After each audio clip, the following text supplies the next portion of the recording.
Charles Kirk. The Christian fascists in this country don't know what the hell to do. They don't know whether he is a religious martyr or a political martyr, so they've decided to just mush it together. And Charles Kirk, the instigator of hatred, disrespect, nastiness, dishonor, disloyalty, is now going to become an exalted figure. Oh, he is. He's going to be like some of the early Christian martyrs who were murdered by the Romans, right? Or the Greeks or somebody.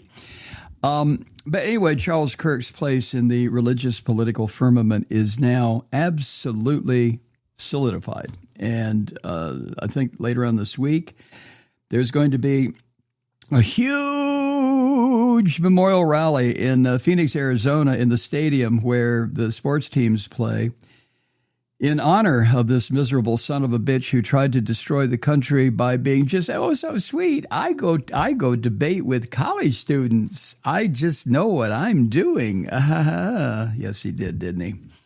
Anyway, in regard to the martyrdom of Charles Kirk, I need to share with you something. I've done this before where I just give you the entire content of a piece written.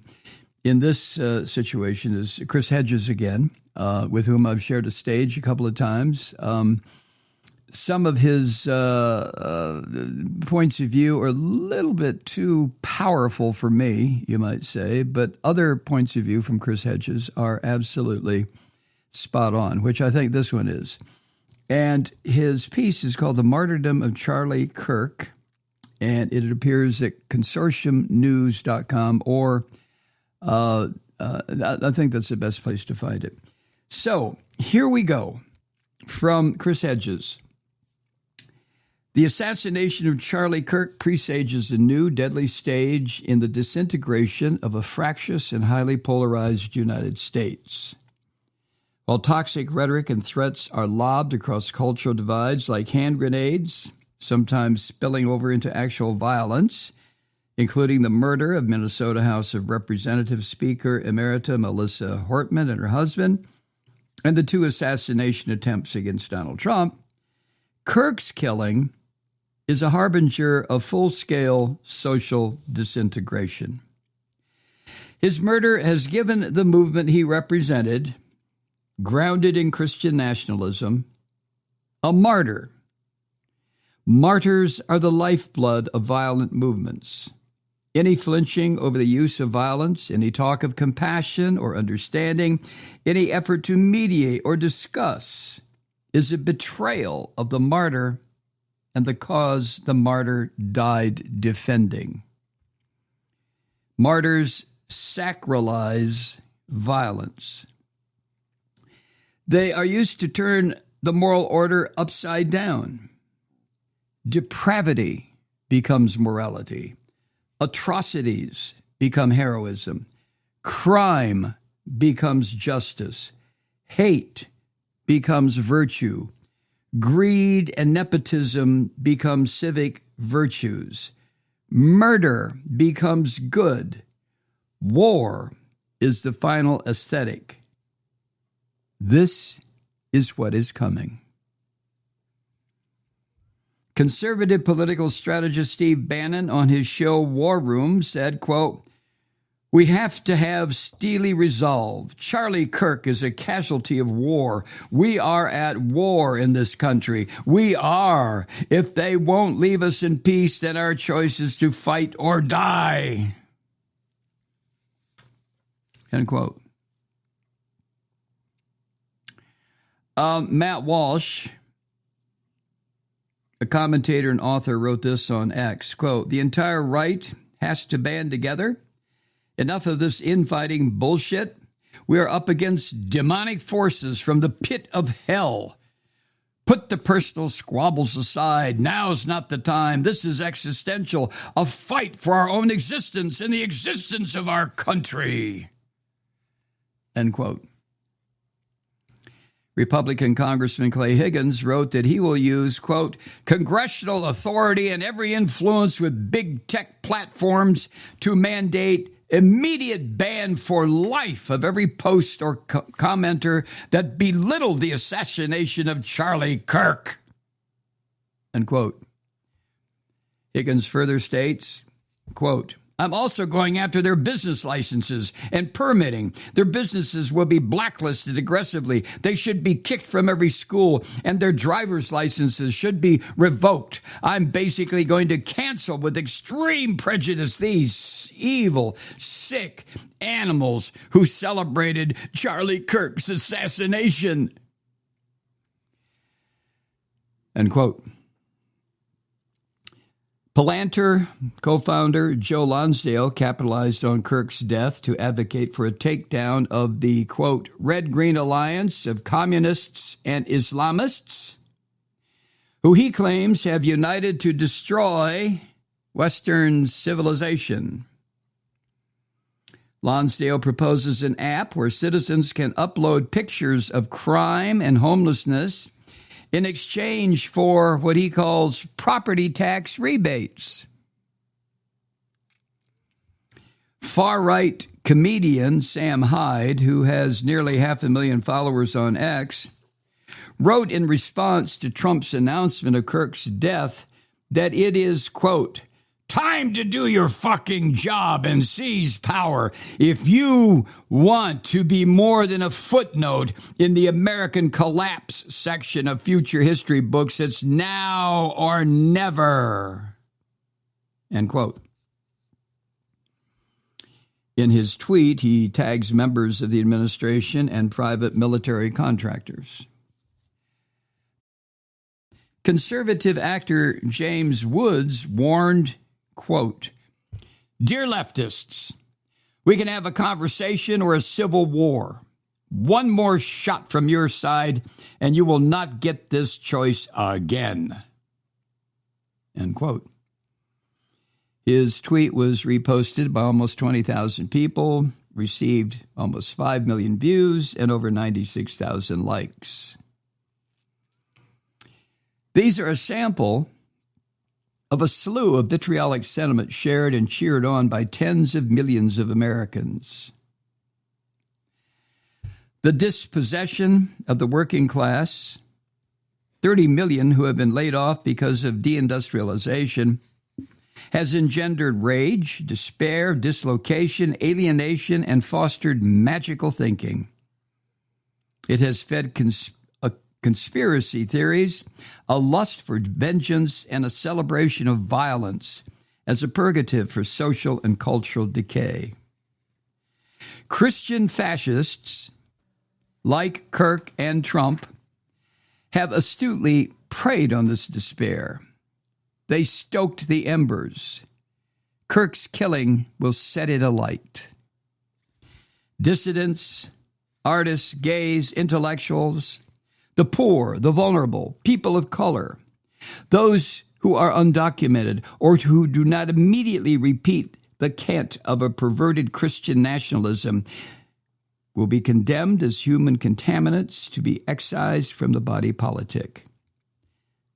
They will become, as in all diseased societies, sacrificial victims in the vain attempt to achieve moral renewal and recapture a lost glory and prosperity.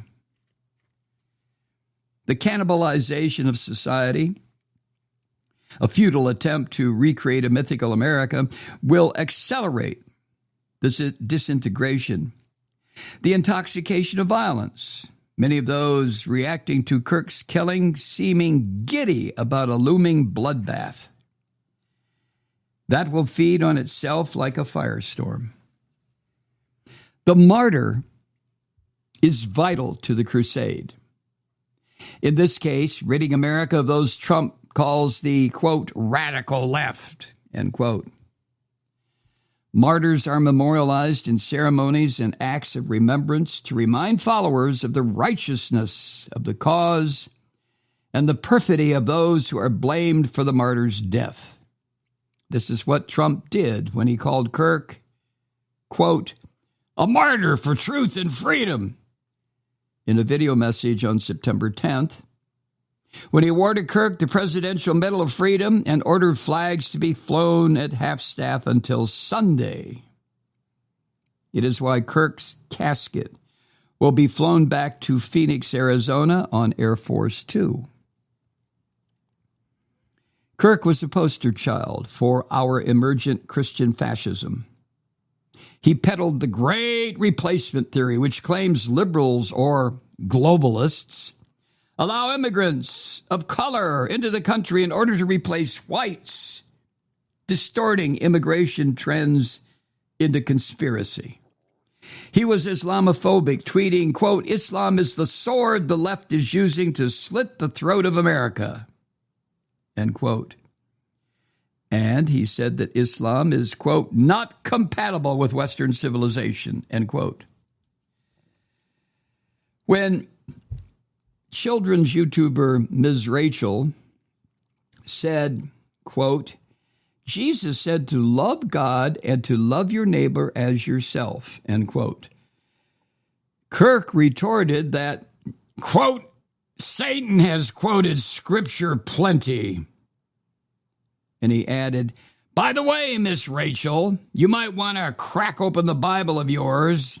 In a lesser referenced part of the same part of Scripture is in Leviticus 18, in that thou shalt lay with another man and be stoned to death." End quote. Kirk demanded we roll back the Civil Rights Act of 1964 and disparaged civil rights leaders such as Martin Luther King. He was demeaning toward black people. Quote, "If I'm dealing with somebody in customer service who's a moronic black woman, is she there because of affirmative action?" End quote. He said, quote, "Prowling blacks are targeting white people for fun," end quote. He blamed Black Lives Matter for, quote, "destroying the fabric of our society," end quote. Kirk insisted the 2020 election was stolen from Trump. He founded Professor Watchlist and School Board Watchlist in order to purge professors and teachers with what he called, quote, "radical leftist agendas," end quote. He advocated televised public executions, which he insisted should be mandatory viewing for children. The idea that he championed free speech and liberty is absurd. He was an enemy of both. Kirk, who was a cheerleader for the cult of Trump, embodied the hyper-masculinity that is at the core of fascist movements. This was perhaps his primary attraction to youth, especially white men. He claimed there is a, quote, "war on men," end quote. He fetishized guns and sold Trump to his followers as a man's man. He wrote, quote, "There's a lot you can call Donald Trump. No one has ever called him feminine. Trump is a giant middle finger to all the screeching hall monitors that attacked young men just for existing. He's a giant fuck you to the feminist establishment that was never challenged before he came down the golden escalator. Most of the media missed this. Young men did not," end quote. History has shown what comes next. It won't be pleasant. Kirk, elevated to martyrdom, gives those seeking to extinguish our democracy the license to kill, just as Kirk was killed. It lifts what few constraints still exist to protect us from state abuse and vigilante violence. Kirk's name and visage will be employed to accelerate the road to tyranny, which is as he would have wanted it. Chris Hedges putting in a very excellent context what these fucking Christian demons in this country are doing and what the projected track of their violence and their hate and their ugliness now that they have found their martyr. This event that's going to occur in Phoenix at the sports stadium, I think it's this weekend. If you have never seen old videos of Nuremberg rallies, I mean prior to World War II, when Hitler and the stormtroopers and the massive crowds were Sieg Heiling and Sieg Heiling and Sieg Heiling as Hitler stood there chewing on the minds of the people who had come to hear his horse shit. And keep in mind that when, 10, 12 years later, when the smoke cleared, 80 to 100 million people on this planet were dead because of one man, the Nazi demon Adolf Hitler. And the political movement of the far right in this country idolizes Adolf Hitler. They idolize him. They love him. And Hitler was a Christian fascist also. Please keep that in mind. And please keep in mind also, if you will, the alliance between Hitler and the German church, the Catholic Church. And it wasn't just Germany. So, what comes next? Hi, Truth Seekers. Mike Malloy here. The Progressive Voices Network brings you commercial-free commentary from today's leading progressive radio hosts and pundits, like me, Mike Malloy, 24 hours a day. I'm not your typical old guy from the 80s or the 90s talk radio host, and Progressive Voices is not your typical talk radio network. It's a listener-supported nonprofit with no corporate control whatsoever over our broadcast. So hosts like me, Mike Malloy, are free to rant and scream and carry on about whatever we like. We're often controversial, but we're never boring. Weeknights, 9 p.m. in the East, 6 p.m. in the West on the Progressive Voices Network. Always progressive, always on. I'm Mike Malloy. Keep it lit.